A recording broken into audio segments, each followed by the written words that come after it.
বাবা, এখানে আপনি কি করছেন? হ্যাঁ, বইয়ের পেছন পেছন সারাক্ষণ আঠার মতো আটকে আছে। বাজে কথা বলো না তো বৌদি, জাস্ট টি শার্টটা দিতে আসলাম। হয়ে গেছে দেওয়া, এবার একটু বেরো তো। কেন? মহিলার কথা, বাইরের লোক অ্যালাউড নয়। এই যাও তো, যাও তো তুমি। একটু পরে তো হানিমুনে চলে যাবে, তখন তো আর জ্বালাতে আসবো না।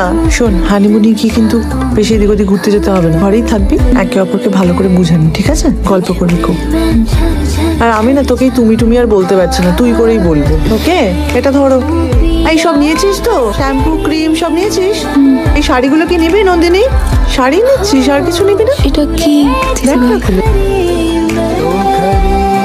এগুলো পরার অভ্যেস তো আমার নেই দিদি ভাই। অভ্যেস তো অনেক কিছুরই ছিল না, এবার তো করতে হবে। শাড়িটা পরে কি আর শ্বশুর শাশুড়ির সামনে থাকবি? করবি তো পরের সামনে, ঘরে একা একা। আমি আর তোর দাদা যখন হানিমুনে গেছিলাম, আমার পাহাড়ে গেছিলাম বুঝলি, ওই ঠান্ডার মধ্যেও পড়েছি।